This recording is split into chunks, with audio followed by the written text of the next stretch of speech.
Good morning and welcome to the news on New Day, live from the John Hammond Street at Kanda here in Accra. I am Judith Awache Tando. Coming up in the headlines this morning.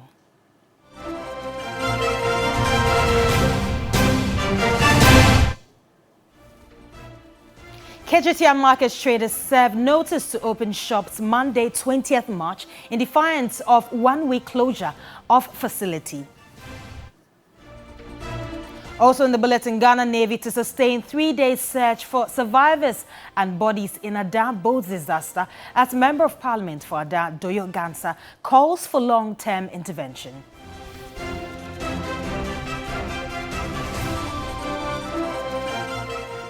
And on the international front, votes being counted in Nigeria a day after violence and delays marked the governor and state assembly elections in some parts of that country. Details of these stories and more coming up shortly. Do stay.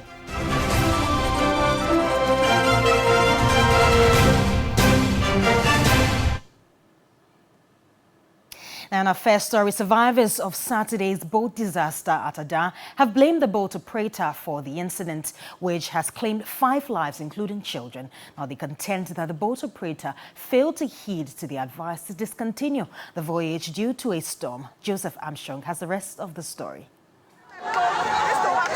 Azizanya and Azizakpe in the Ada East District in the Greater Accra region have been thrown into a state of mourning after the Saturday, March 18 boat disaster. A boat with passengers from Azizanya to Azizakpe for a funeral capsized.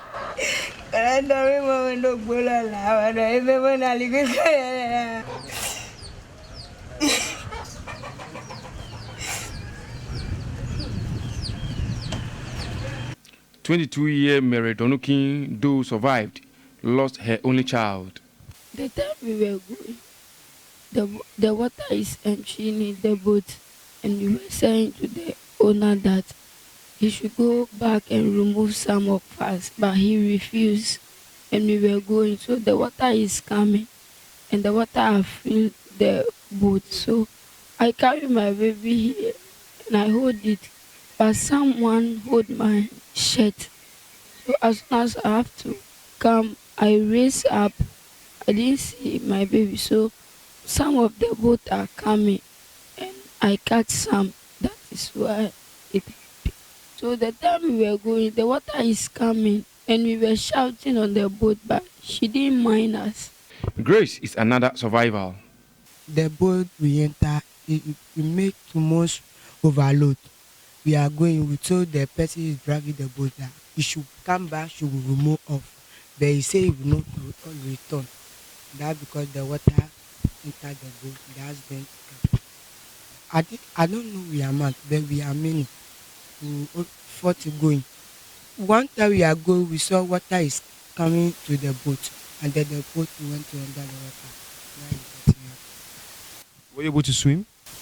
I tried my best. So how were you able to save 2 of your children?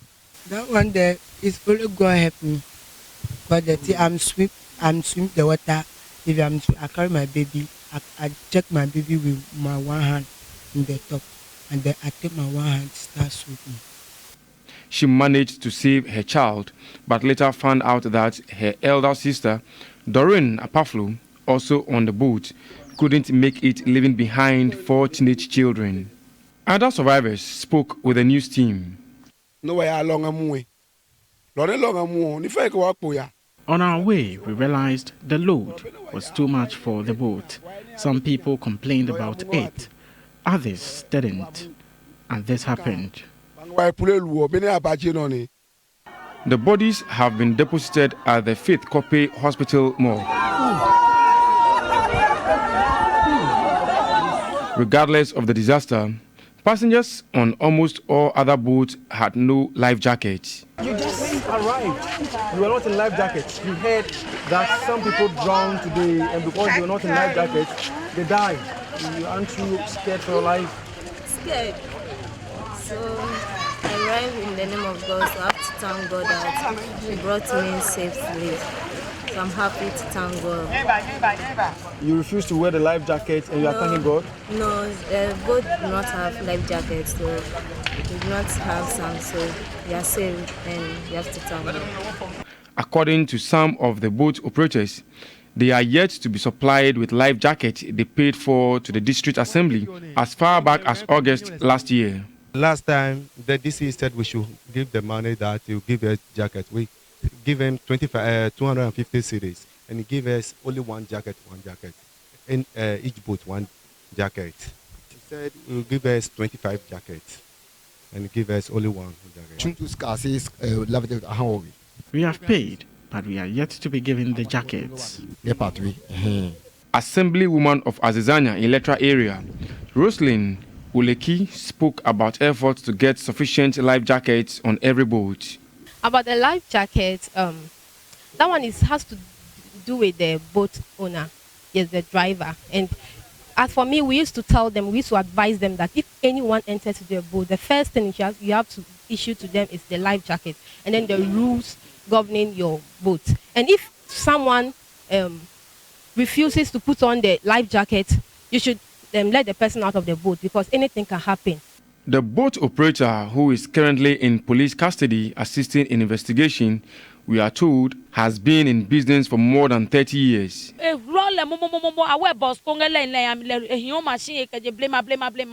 is the only boat operator the community trusts in. This is pure accident that can happen to anyone. Settler communities rely on the lake for transportation and their livelihood. Boat accidents are common among the entire stretch of the Volta Lake. Many of such accidents have been blamed on overloading and the absence of life jackets. An estimated 350 lives were lost last year in separate boat disasters on the lake, according to a research. Many of such disasters are unreported and so do not get public attention. For the boat riders, they will continue to transport passengers on the lake without the life jacket until they are given the life jacket they have rightfully paid for. Joseph Armstrong, Go, TV3, Azizanya, Adan. Well, Member of Parliament for Ada Doyo Gansa has called for support for the people of Azizanya and Azizakwe and other communities to reduce deadly water transport disasters. She made this call when she visited the area to commiserate with the victims of the Saturday boat disaster. In fact, it was not a good news at all. When I visited the victims, especially the women that lost their children, you can see the trauma they were going through, and I think we need a clinical psychologist to cycle them, because two of them keep fainting, and it will not help them at all. If we don't come in to help them and to support them, I think a lot of them will have problems. So I'm pleading with the government, especially the ministry, they should come to their aid. All these things, we can do them and do it better. It's part of the system. These people, they work on the river and they produce this fish that we all enjoy. So they should come in and look at how best they can support them so that they can also survive at times like this. The soldiers are here, the Navy are here. They should be educating them, training them on how to use such things and what to do when there is such disasters. Now, away from Ada, management of the redeveloped Kejetia market has extended the shutdown of the facility for 1 more week, starting from Monday, March 20.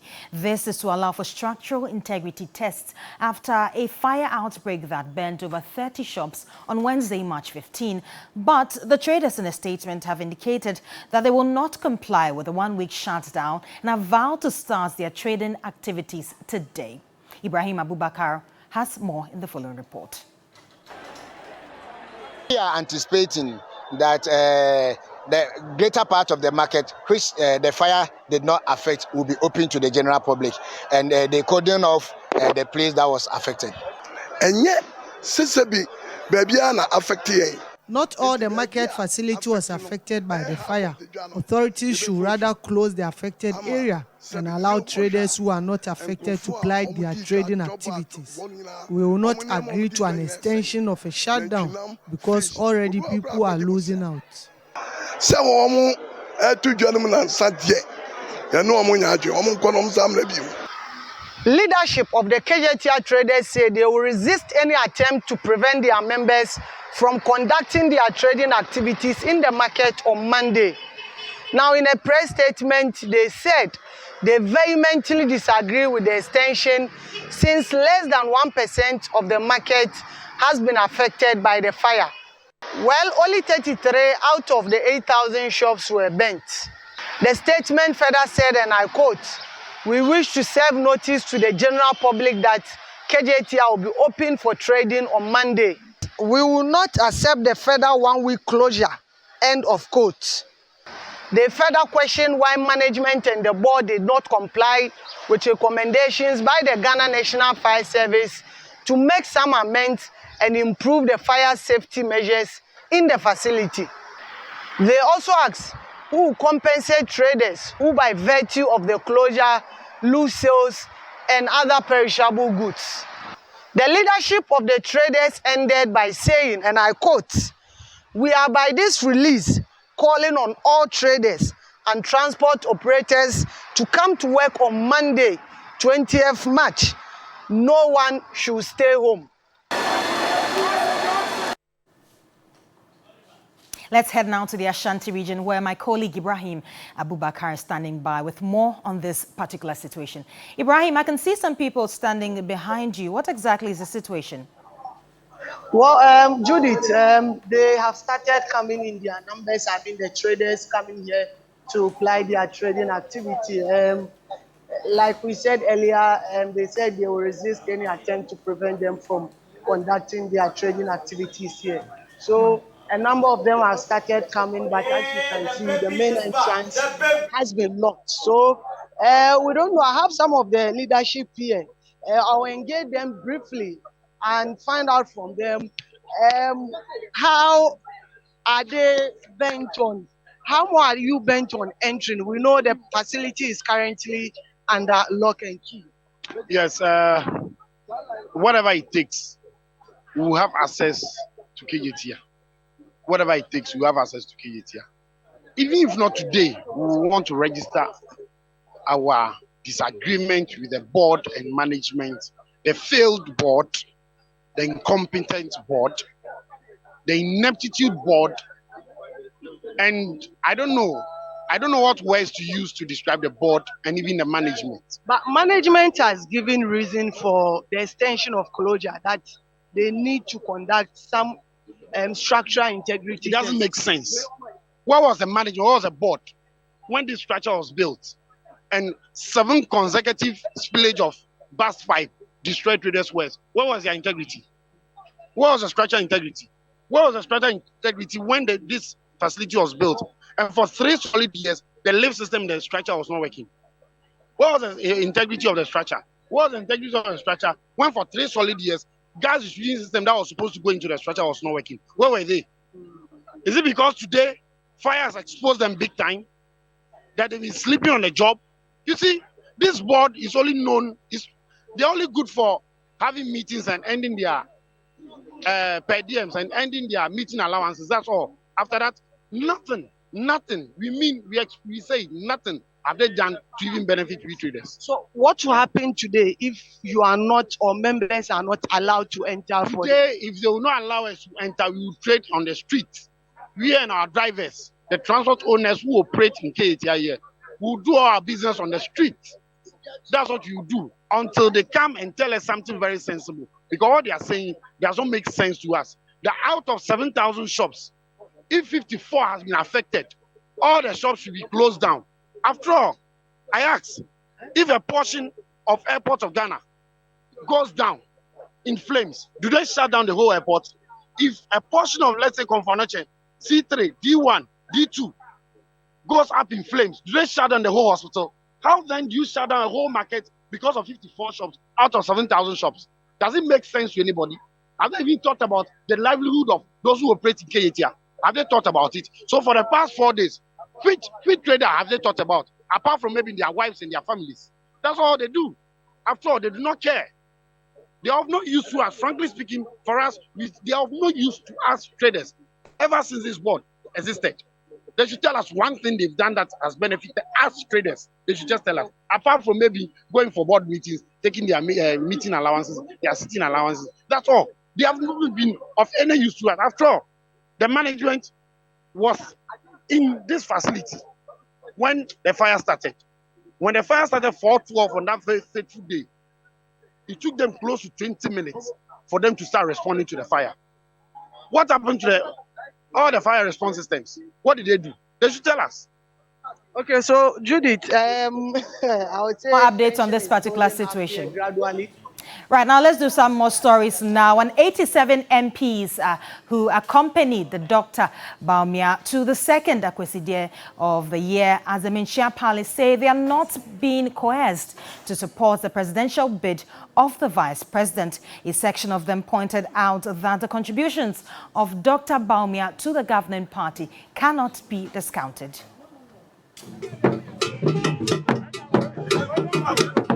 In this party, nobody intimidates anybody. That is why I'm not with the NDC. From my childhood, this party is a party that entertains dissenting reasoning. Nobody is intimidated. Nobody can intimidate members of parliament. Can you intimidate this man? You cannot. Don't also underrate the overarching support the man has and attribute it to an intimidation. There is no intimidation.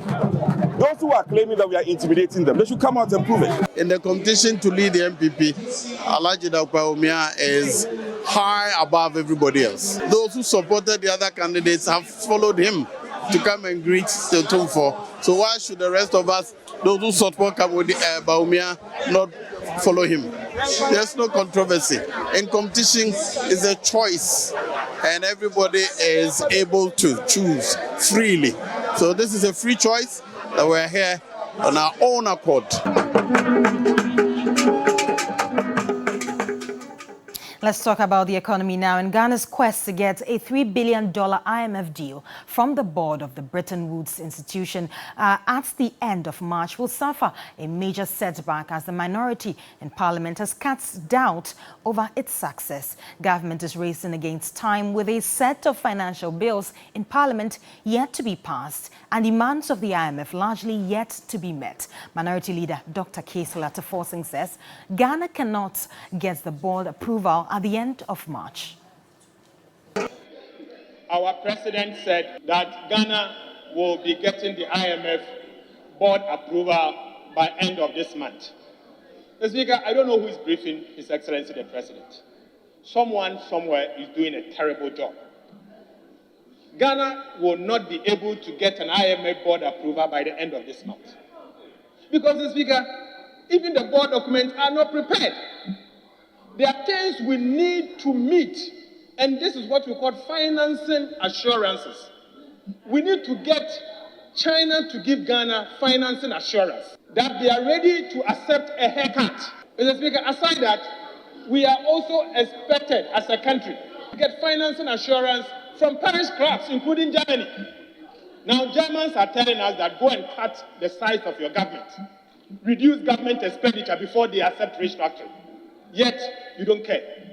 And yet, you are saying that you will go on Ethiopia. Mr. Speaker, that is why we are saying that we will not approve new ministers. It is nationalistic. It is not in the interest of one person.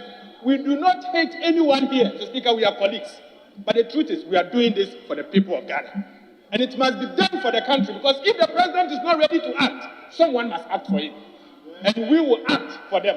Because, Mr. Speaker, until that is done, Germany, which is a major partner of parish clubs, may not give us the financing assurance for the purposes before IMF will go to the board. Mr. Speaker, that is a major concern. We also need to engage the Eurobond holders to get financing assurances from them. Financing assurances from the Eurobond holders. Well, still on the economy, Challenging Heights has petitioned the Africa Continental Free Trade Area after over human trafficking and modern slavery in the supply chains of AFTA participating companies. Now, the petition, which was submitted to the AFTA Secretary General, is urging the organization to institute mechanisms that would identify and address issues of child and forced labor, among other human rights violations. The African Continental Free Trade Area is the world's largest free trade agreement, creating a single market for goods and services for almost 1.3 billion people across Africa. The trade area has an estimated combined gross domestic product of around $3.4 trillion. The agreement is intended to deepen the economic integration of Africa. However, achieving its full potential depends on significant policy reforms and trade facilitation measures among the signatory nations. In the views of challenging heights, there is the need for stringent measures on human trafficking, slavery, forced and child labor, among other human rights issues. This is a laudable idea, but we believe that the AFTA initiative may not realize its goals if the AFTA countries do not take initiative to enact laws to enforce due diligence in supply chains of the companies that are participating in those countries. Executive Director of the organization, James Kofi Annan, also spoke about some consequences if the continent does not address issues about human rights violations. Many of those countries that we may be doing business with have enacted due diligence laws within their supply chains, and in those countries they are demanding that any company that does business with the companies of those countries should have policies in place and should have taken steps in addressing issues within their supply chain. With after countries or after companies not having any diligence laws might hamper the goals of AFTA. 12 years ago, the United Nations published the UN Guiding Principles on Business and Human Rights. The publication contains the guiding principles on business and human rights, implementing the United Nations Protect, Respect, and Remedy framework. It details concrete and actionable steps for government and companies to meet to protect human rights in company operations, and it provides remedies if human rights violations occur. Now, on the foreign fronts, votes are being counted in Nigeria a day after violence and delays marred the governor and state assembly elections in some parts of the country. A few states, including Lagos, are allowing voting for a second day. Some 800 candidates are contesting the influential governor and state assembly seats. The poll comes 3 weeks after a contentious presidential election, which the opposition alleged was rigged in favor of the winner, Bola Tinubu. Now, the former governor of Lagos, who was the ruling party candidate, won 37% of the votes, but Atiku Abubakar and Peter Obi, the second and third place candidates, vowed to go to court to challenge the results. Now, while admitting there had been challenges running the 25 February poll, Nigeria's Independent National Electoral Commission has dismissed allegations of bias. The two opposition candidates have until 31st March to file a petition challenging the presidential results.